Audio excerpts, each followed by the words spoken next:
All right, so Trump's back in the White House. And his day one pronouncements kind of sending shockwaves through everything. We got a stack of sources here, news articles, policy analysis, legal opinions. And it all seems to point to one thing. A second Trump term could be unlike anything we've ever seen. Yeah, it's unprecedented. It's not just a new administration, Yeah. We're talking about a president who's returning after a loss, and he just seems determined to make up for lost time. Yeah, that's putting it lightly. He's hitting the ground running it. One of the areas where he's promising the most drastic action is immigration. Largest deportation program in American history.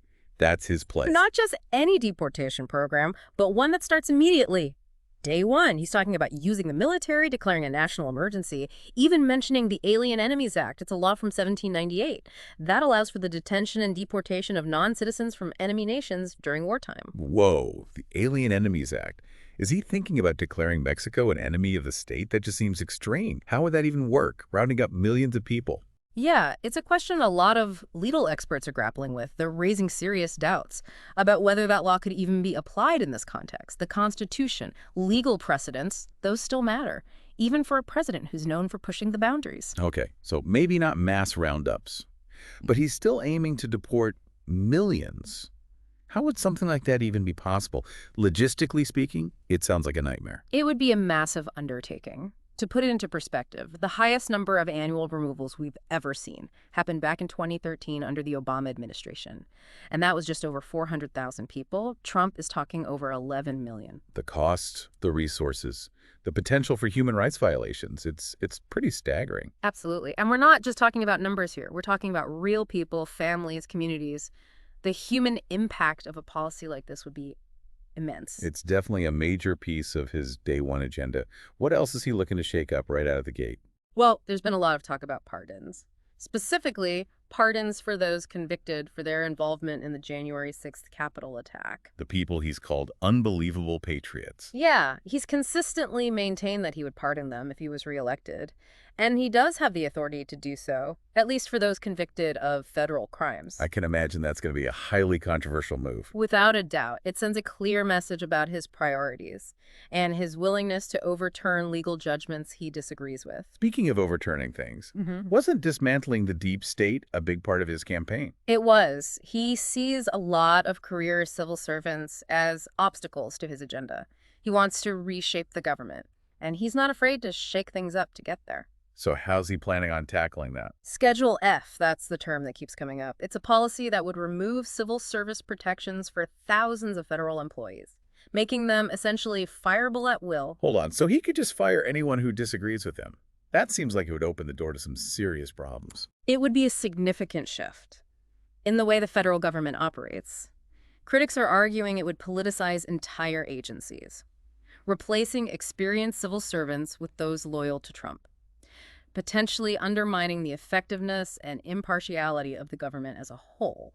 That sounds pretty chaotic. Is there anything to stop him from doing this? That's where things get interesting. The Constitution, the courts, public opinion, Congress, they all have roles to play. But the dynamics of power are different this time around. Different how? Well, he's coming back with a lot more experience, a more solidified base, and he's shown that he's not afraid to push boundaries. It sounds like we're heading into uncharted territory. And we haven't even touched on his economic plans, his foreign policy goals, his stance on, well, just about everything. There's a lot to unpack. We're talking about major shifts in immigration, potential pardons that challenge the judicial system, and a reshaping of the federal workforce. And that's just the tip of the iceberg. So what does this all mean for the average person? What can we expect from a second Trump term? That's the million-dollar question. I think it's safe to say that we're in for a wild ride. This deep dive is just the beginning. We've got a lot more ground to cover. And most importantly, we need to figure out what this all means for you, the listener.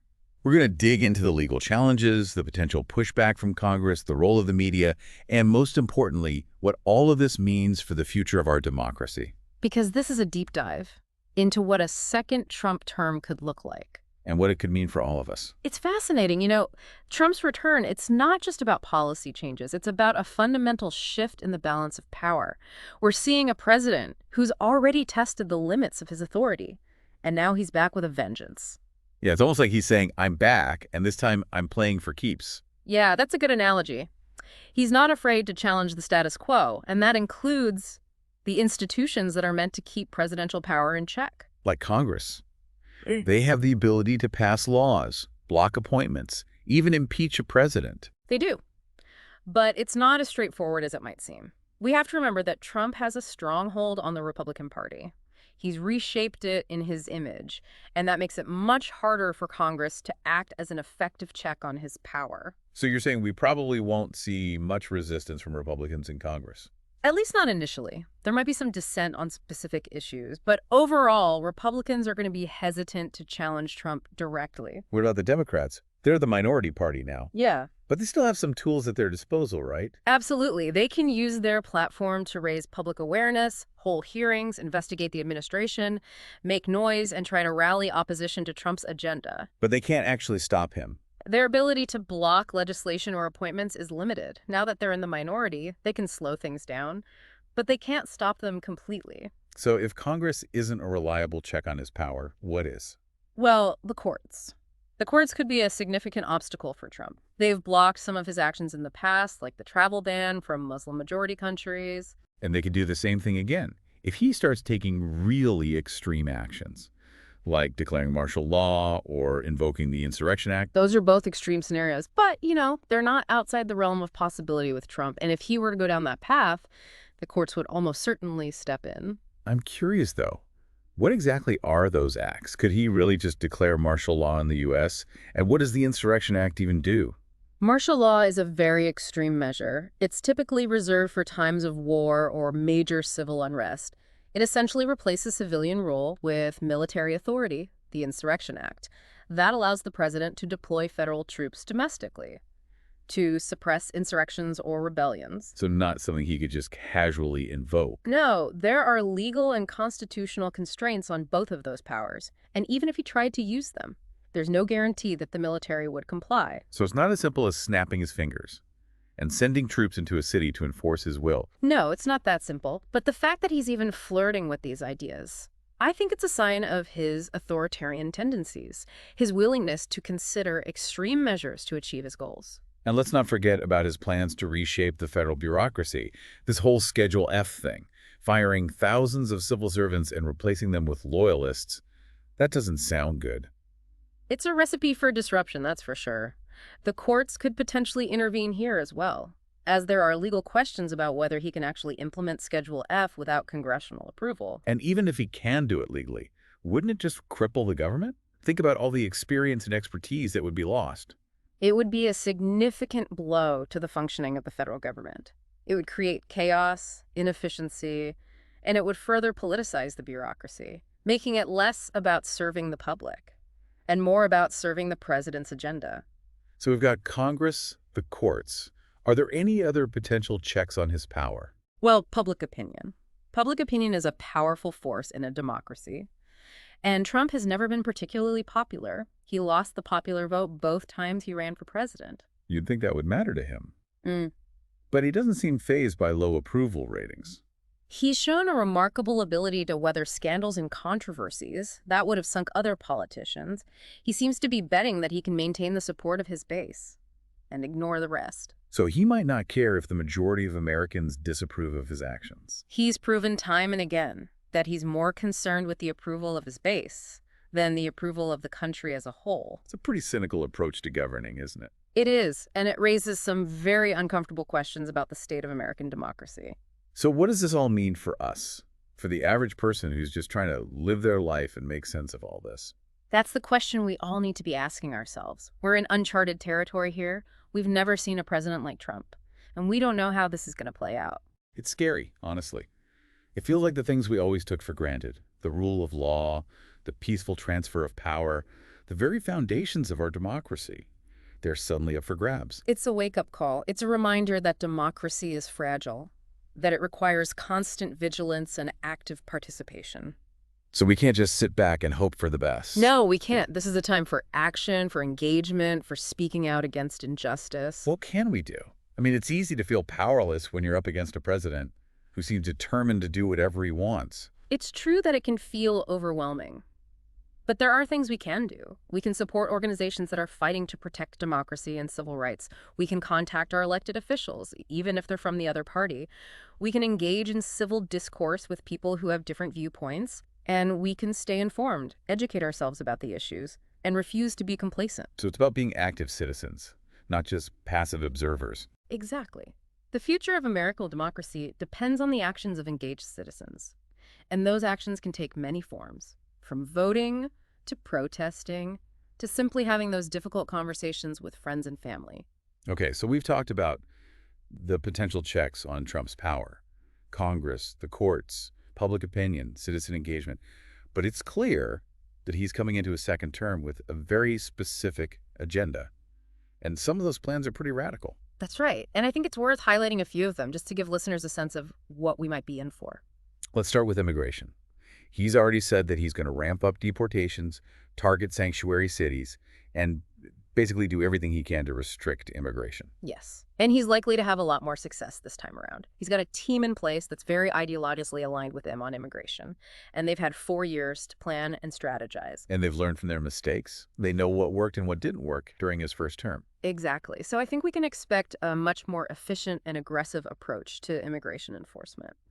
Which is a scary thought for anyone who's undocumented or has undocumented family members. It is. And it's not just about deportations.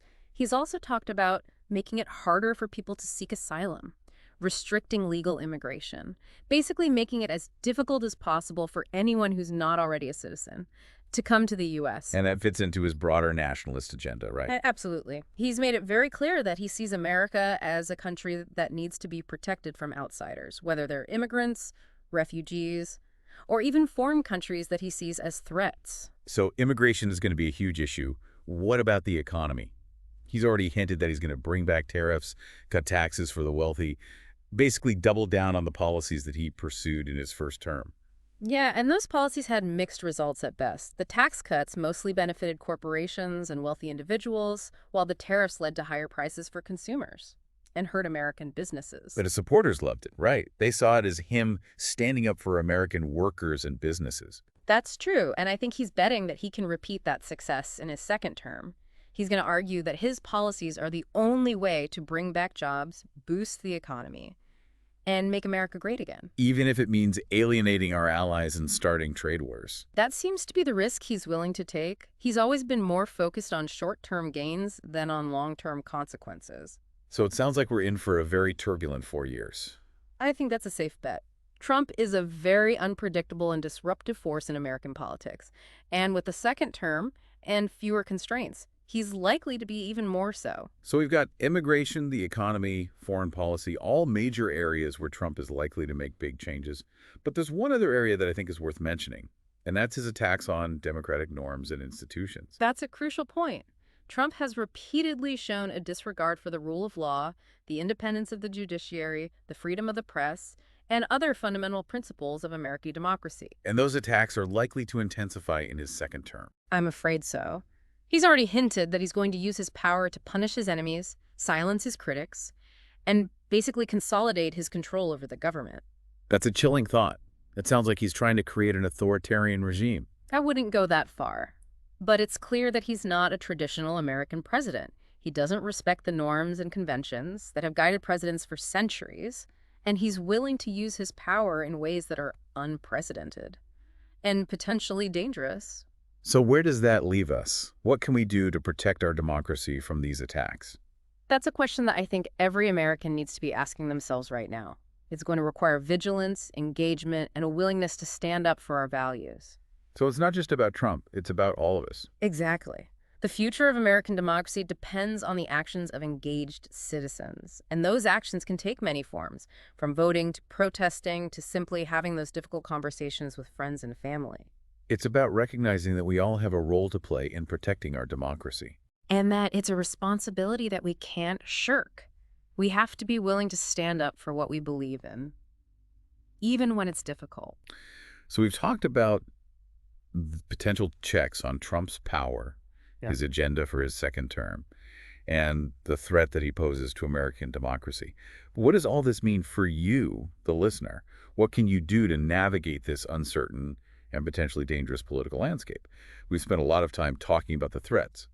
But I'm curious, what gives you hope? Is there anything in all of this that makes you think maybe it won't be as bad as we fear? Yeah, that's a good question, and it's one I've been wrestling with myself. I think one source of hope is the resilience of the American system. We've faced challenges before, periods of intense division. We've always come through them. So you're saying the system is designed to withstand this kind of pressure? Exactly. We have checks and balances, separation of powers, a strong tradition of the rule of law. These are the pillars of American democracy, and they're still standing. But what if Trump tries to dismantle those pillars? I mean, he's already shown a disregard for norms and precedents. He has, but he hasn't been able to completely overturn the system. And I think there's a growing awareness among Americans across the political spectrum that these norms and institutions need to be protected. So you're saying that public awareness is a key factor? Absolutely. When people understand the stakes, when they recognize the potential consequences of inaction, they're more likely to act, get involved, to hold their leaders accountable. And that's where citizen engagement comes in. Precisely. The future of American democracy depends on the actions of engaged citizens. Staying informed, being critical of the information you're consuming, and finding ways to make your voice heard. It can feel daunting, though. What can one person really do to make a difference in the face of such massive political forces? I understand that feeling. But history is full of examples of ordinary people coming together to achieve extraordinary things. The civil rights movement, the women's suffrage movement, the fight for LGBTQ+ rights. These were all movements led by everyday citizens who refused to accept the status quo. So you're saying that collective action is the key? I believe it is. When people come together, when they organize, when they demand change, they can move mountains. And we have the tools to do that today, more than ever before. We have social media, online organizing platforms, ways to connect with people across the country and the world. Exactly. Yeah. We have the power to amplify our voices, to build coalitions, to put pressure on our leaders. But it's not just about protests and rallies, right? It's about the everyday actions we take, the conversations we have, the choices we make. You're absolutely right. It's about being mindful of the information we share, the candidates we support, the businesses we patronize, being conscious of the impact our actions have on the world around us. It's about living our values, not just talking about them. Yes, and it's about having the courage to speak up, even when it's uncomfortable, even when it's difficult. Because silence in the face of injustice is complicity. That's a powerful statement, and it's one we all need to take to heart. So as we wrap up this deep dive, I want to leave our listeners with a sense of hope, a sense of possibility.